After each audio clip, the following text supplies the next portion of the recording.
El Comentario Podcast presenta un espacio realizado y dirigido por Agustín Sancho Cubero. El viento helado soplaba sin clemencia sobre las vastas y desoladas estepas rusas en el oscuro y turbulento mes de octubre del año 1917, trayendo consigo el eco profundo y persistente de una revolución inminente que prometía falsamente el cielo luminoso a los desposeídos, pero que, en un giro trágico del destino, muy pronto desataría un abismo insondable de sombras sobre la faz de la tierra. Las empedradas calles de la ciudad de Petrogrado se llenaron paulatinamente de un clamor ensordecedor y caótico, un murmullo denso y desesperado que creció día tras día hasta convertirse en un rugido bestial de multitudes, famélicas y desesperadas, gentes que clamaban por pan y paz bajo un cielo de plomo, ignorando por completo que las banderas rojas que ondeaban con furia sobre sus cabezas cansadas serían en realidad el preludio siniestro de un siglo entero bañado en lágrimas y sangre. La antigua familia imperial, otrora todopoderosa y ahora confinada y despojada cruelmente de su antiguo esplendor absolutista, fue trasladada bajo estricta y asfixiante vigilancia a una casa de muros gruesos y aire sombrío en la lejana localidad de Ekaterimburgo, donde la fatídica noche del 17 de julio del año 1918, el plomo candente, el humo acre de la pólvora y el odio ciego sellaron su destino final en un sótano húmedo y oscuro, borrando de un solo y brutal plumazo varios siglos de orgullosa dinastía y marcando el inicio formal de un terror sistemático que ya jamás distinguiría entre los supuestos culpables y los rotundos inocentes. El poder absoluto, cayendo ahora en manos de hombres implacables con corazones endurecidos por el fuego de una ideología inflexible y mesiánica, comenzó a tejer de inmediato una inmensa y letal red de espionaje, delación y muerte que cubriría cada rincón del inmenso territorio.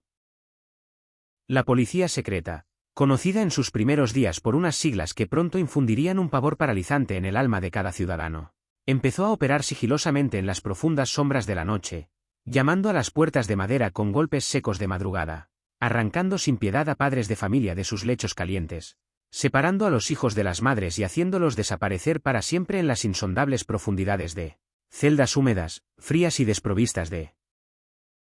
cualquier rastro de luz natural.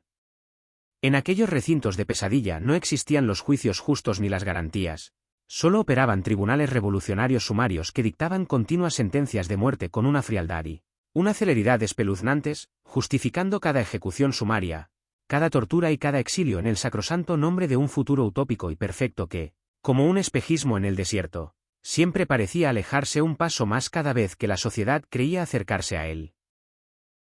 Las calles se vaciaron de confianza y se llenaron de un silencio temeroso, donde cada vecino miraba al otro con recelo, temiendo que una palabra maldicha, un gesto ambiguo o incluso un silencio prolongado pudiera ser interpretado como un acto de alta traición contra el nuevo Estado proletario que devoraba a sus propios hijos.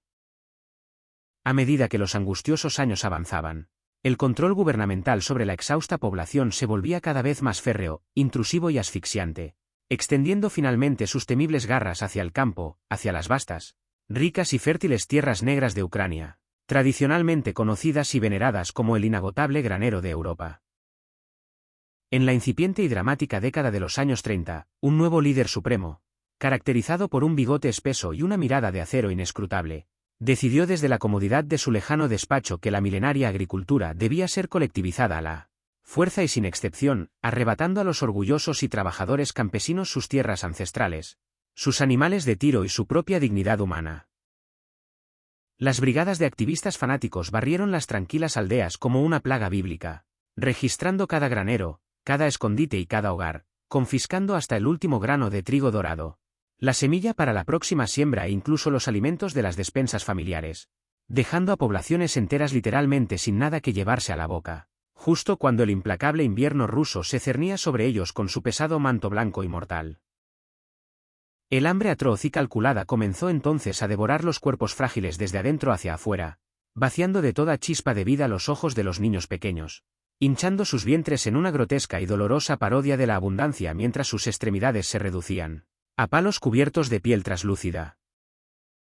Los caminos polvorientos y nevados se llenaron pronto de figuras esqueléticas y vacilantes que vagaban sin un rumbo fijo, impulsadas por un instinto primario de supervivencia, buscando desesperadamente raíces amargas, cortezas de árboles muertos, insectos o cualquier objeto que pudiera engañar momentáneamente a sus estómagos atormentados por los ácidos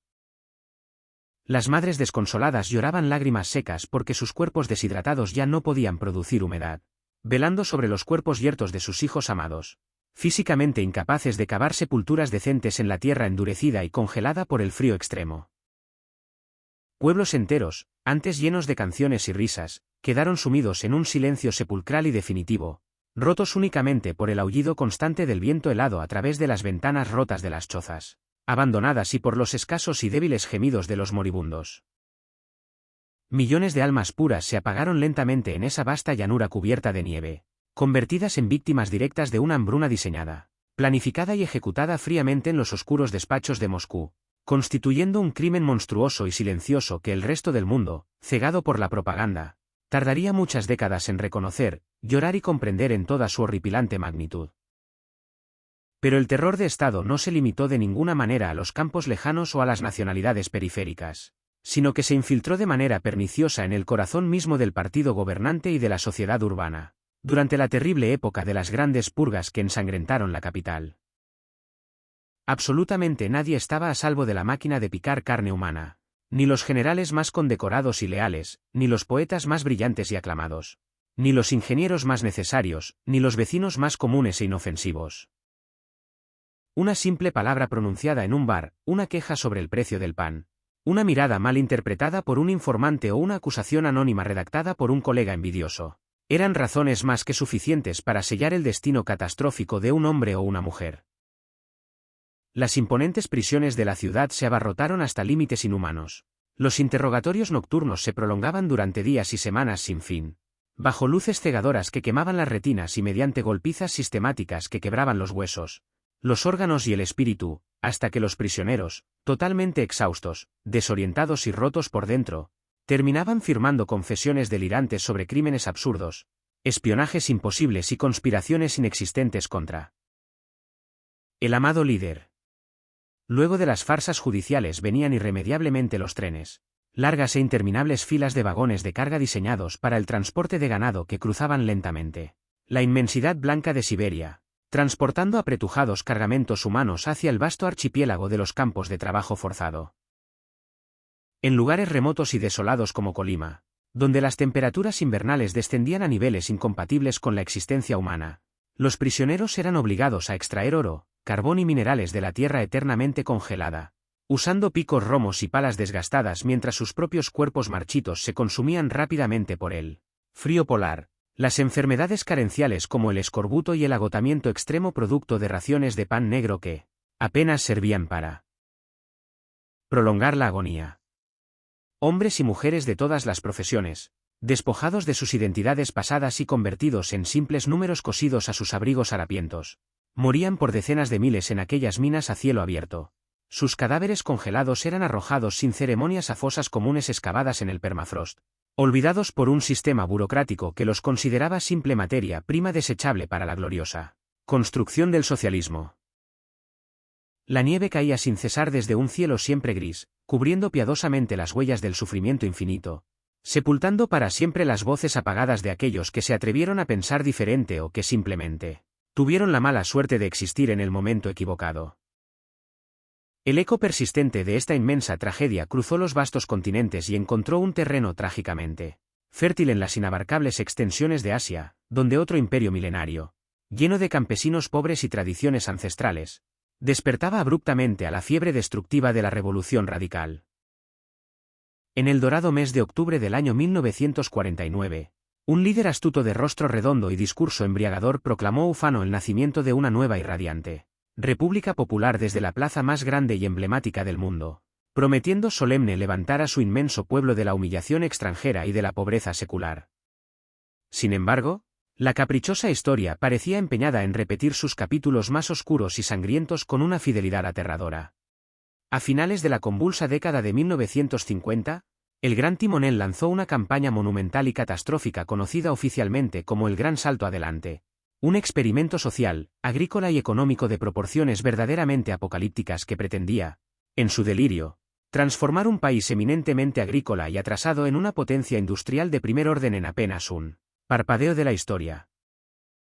Se ordenó a los laboriosos campesinos de todas las provincias abandonar sus tradicionales métodos de cultivo y dedicarse frenéticamente a construir primitivos hornos de fundición de barro en los patios de sus casas y en las plazas de sus aldeas, obligándolos bajo pena de castigo a derretir sus herramientas de labranza, sus preciadas ollas de cocina y hasta las manillas metálicas de las puertas para intentar producir un acero poroso y de pésima calidad que al final no servía absolutamente para nada útil. Al mismo instante, en un intento ignorante por proteger las futuras cosechas, se declaró una absurda guerra total a los gorriones y a otras aves, llevando a millones de personas, desde niños hasta ancianos, a golpear ollas, tambores y sartenes día y noche hasta que los pobres pájaros cayeran muertos del cielo por puro agotamiento. Un desastre ecológico que provocó de inmediato una plaga bíblica de insectos que devoró sin piedad los campos indefensos. La combinación fatal de campos abandonados, mano de obra desviada al trabajo esclavo en los altos hornos inéditos, ignorancia científica y condiciones climáticas adversas resultó en la hambruna más vasta y letal de toda la historia humana documentada. Mucho más al sur, en las densas y calurosas selvas tropicales de Indochina, el delirio totalitario alcanzó quizás su expresión más pura, radical y destilada durante la sangrienta década de los años 70. Un grupo de hombres jóvenes, fanáticos y endurecidos por la guerra, vestidos uniformemente con austeros pijamas de algodón negro y pañuelos de cuadros rojos anudados al cuello, descendió como una sombra mortal sobre la bulliciosa capital de Camboya en el tórrido mes de abril del año 1975, marcando con fuego y sangre el inicio absoluto de lo que ellos mismos llamaron orgullosamente el año cero de una nueva era. Su objetivo innegociable y enloquecido era crear a cualquier precio una utopía agraria absoluta, una sociedad completamente rural, primitiva y homogénea, libre para siempre de cualquier mínima influencia occidental, urbana, capitalista o intelectual que pudiera contaminar la mente del nuevo hombre campesino. En cuestión de horas y bajo la amenaza constante de los fusiles de asalto, los vencedores vaciaron la ciudad entera, obligando a más de 2 millones de personas aterrorizadas a abandonar todo lo que tenían. En una marcha de la muerte sin precedentes, familias enteras, incluidos ancianos frágiles, enfermos recién operados arrancados de sus camillas de hospital y niños pequeños llorando de cansancio, fueron forzados a caminar días enteros bajo el sol abrasador hacia el campo abierto para trabajar como esclavos, en cooperativas agrícolas. El dinero en papel fue abolido y quemado en las calles, las escuelas se convirtieron en pocilgas o prisiones, la práctica de cualquier religión fue estrictamente prohibida bajo pena de muerte inmediata.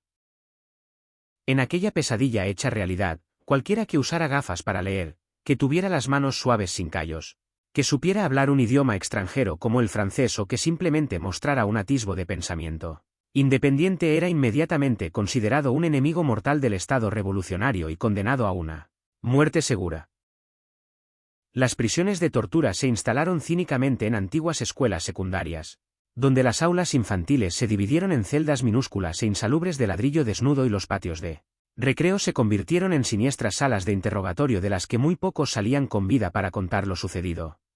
En aquellos centros de dolor indecible, miles de hombres, mujeres y niños fueron forzados bajo torturas brutales a confesar traiciones imaginarias, conexiones absurdas con agencias de inteligencia extranjeras y sabotajes inexistentes antes de ser llevados, maniatados y con los ojos vendados a los tenebrosos campos de exterminio situados en las afueras de la ciudad. Bajo el espeso y húmedo calor del monzón asiático, para ahorrar las valiosas balas del Estado, los prisioneros eran asesinados a golpes en la nuca con azadas agrícolas, pesados palos de bambú o barras de hierro, y sus cuerpos ensangrentados eran arrojados sin contemplaciones a enormes fosas comunes que se multiplicaban como heridas abiertas y putrefactas en la tierra verde y fragante. En apenas 4 años de gobierno tiránico, casi una cuarta parte de la población total del país fue aniquilada sistemáticamente por el hambre inducida, el trabajo esclavo de sol a sol en los campos de arroz, las enfermedades tropicales sin ningún tipo de tratamiento médico y las ejecuciones masivas y diarias, dejando un legado pavoroso de inmensos campos sembrados literalmente de calaveras blancas y huesos humanos.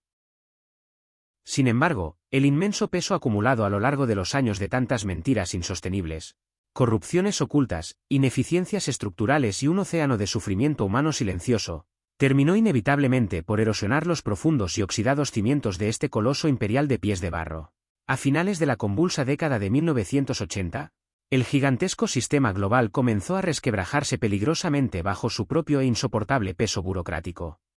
Economías nacionales completamente estancadas y arruinadas, Escasez crónica y desesperante de bienes básicos para la supervivencia y el valiente despertar de la sociedad civil organizada provocaron una imparable reacción en cadena que ni siquiera los líderes más ancianos e inflexibles del Politburó pudieron contener con el uso de la fuerza policial.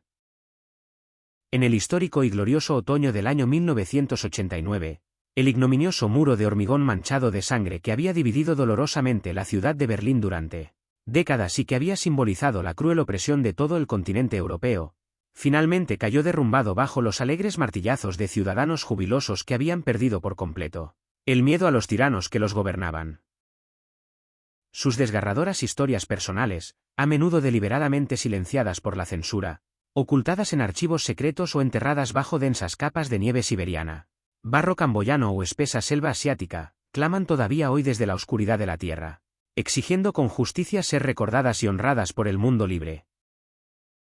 Son las débiles voces de los trabajadores campesinos ucranianos que perecieron víctimas de la inanición calculada, de los extenuados prisioneros del gigantesco Gulag que cayeron congelados con el pico en la mano, de los brillantes intelectuales chinos que fueron humillados a golpes hasta la muerte en las plazas públicas, de las inocentes y pacíficas familias de Camboya que fueron cobardemente exterminadas sin piedad en los trágicos campos de la muerte, y de todos aquellos hombres y mujeres sin nombre que sufrieron en las frías celdas de interrogatorio y perecieron frente a los implacables pelotones de fusilamiento a lo largo y ancho de todo el vasto mundo.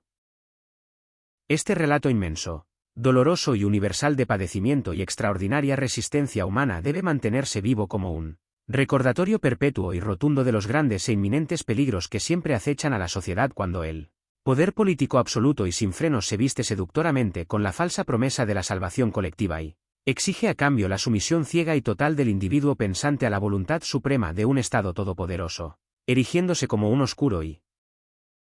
ensangrentado capítulo de la historia humana que debe permanecer para siempre iluminado en nuestra memoria colectiva como una advertencia solemne, clara y necesaria para las presentes y futuras generaciones que hoy caminan libremente sobre las frías cenizas de aquellos viejos sueños rotos y pesadillas cumplidas, en su noble y constante afán por construir un mundo más justo donde la dignidad inherente, la sagrada libertad y el respeto absoluto por la vida humana prevalezcan de una vez y para siempre sobre las sombras de la tiranía ideológica y el silencio cobarde y forzado de los inocentes inmolados. Espacio realizado y dirigido por Agustín Sancho Cubero. Gracias por su atención. Hasta la próxima edición del programa.